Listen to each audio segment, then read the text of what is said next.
That's how we'll change this country, with your help.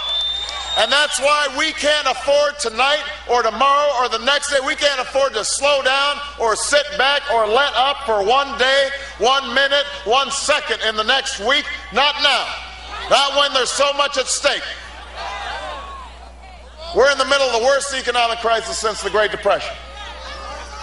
760,000 workers have lost their jobs since the beginning of this year. Probably more have. We just haven't gotten the statistics for this month. Businesses and families, they can't get credit. Home values are falling. Pensions are disappearing. Wages, they're lower than they've been in a decade, at a time when the cost of health care and college have never been higher. You heard what Bill Clinton said. When he was president, the average family income went up $7,500. Went up across the board. Everybody, all groups did better. Since George Bush has been in office, the average family income has gone down $2,000, which means that it's getting harder and harder to make the mortgage or fill up the gas tank or even keep the electricity on. At moments like this, the last thing we can afford is 4 more years of the same tired old economic theories that say we should give more and more to millionaires and billionaires and big corporations and hope that prosperity just automatically trickles down on everybody else. The last thing we need is 4 more years of no regulation on Wall Street and in the financial sectors, because politicians and lobbyists kill common sense regulation. Those are the theories of the past. Those are the theories that got us into this mess. They haven't worked. It's time for a change, Florida, and that's why I'm running for President of the United States of America.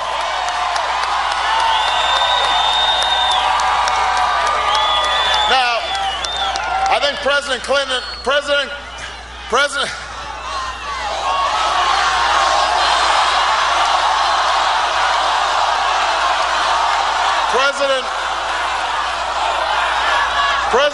and I think, would both agree that John McCain has served this country with great honor. And he can point to moments over the past 8 years where he's broken from George Bush. On torture, for example.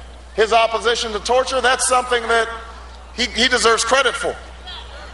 But when it comes to the economy, when it comes to the central issue of this election, the plain truth is John McCain has stood with this president every step of the way. He voted for the Bush tax cuts for the wealthy that he once opposed.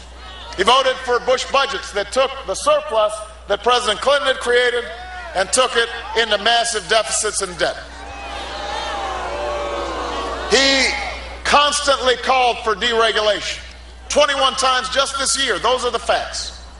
And now, after 21 months and 3 debates, Senator McCain still has not been able to tell the American people a single major thing that he'd do differently from George Bush when it comes to the economy.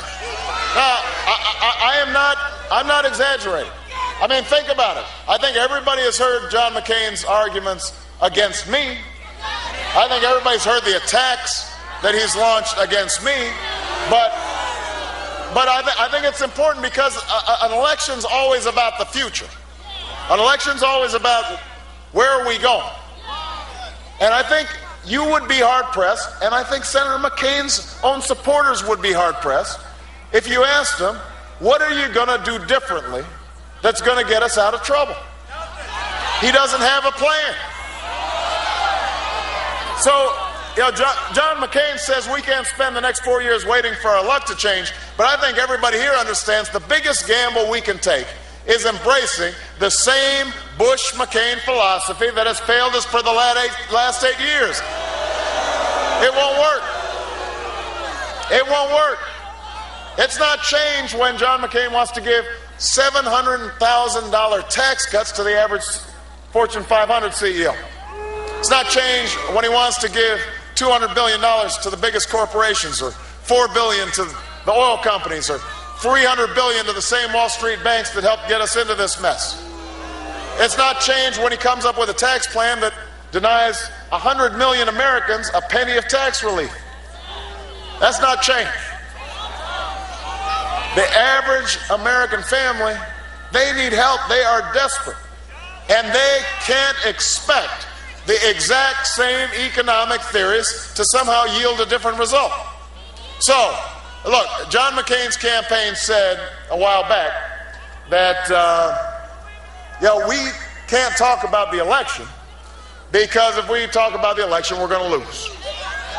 Now, I have to point out, I'm not a genius, a political genius like Bill Clinton, but when I heard them say that, I said, I guess we better keep on talking about the economy.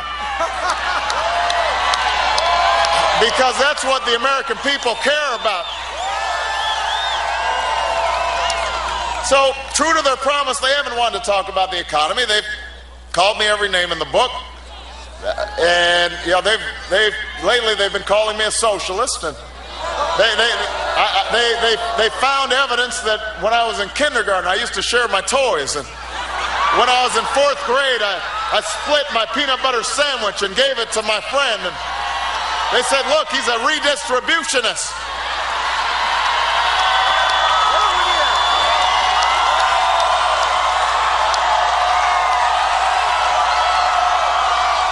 But understand, I want everybody to be focused on what Bill Clinton said.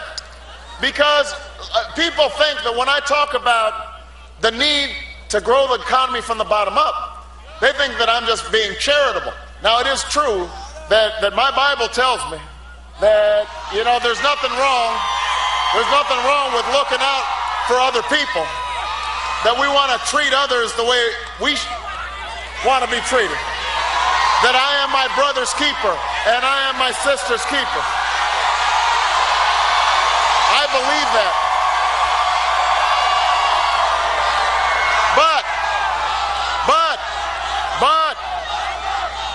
But I want everybody to focus on the argument that Bill Clinton made because he put it into practice for 8 years. And that is that when you are growing the economy from the bottom up, when the nurse and the teacher and the firefighter and the construction worker, when they are all doing well, then guess what? Everybody does well.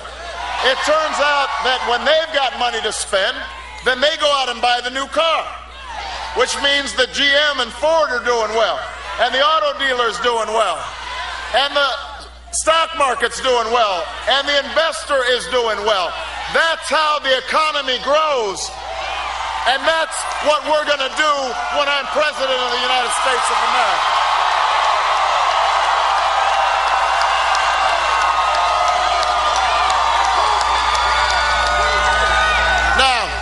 Look,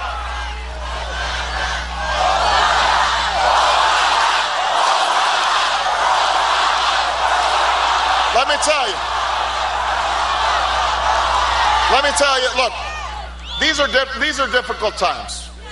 These are as difficult times as I've seen in my lifetime, and I think as President Clinton has seen as this. But understand that the American story has never been about things coming easy. It's about rising to the occasion when things are hard. That's what America's about. It's about seeing the highest mountaintop from the deepest of valleys. It's about rejecting fear and division for unity of purpose. That's how we overcame war and depression. That's how we won the great struggles of civil rights and women's rights and workers' rights. That's how we are going to emerge from this crisis stronger and more prosperous than we were before. We just need new leadership. We need new politics. We need a new direction. And that's what I intend to bring as President of the United States of America.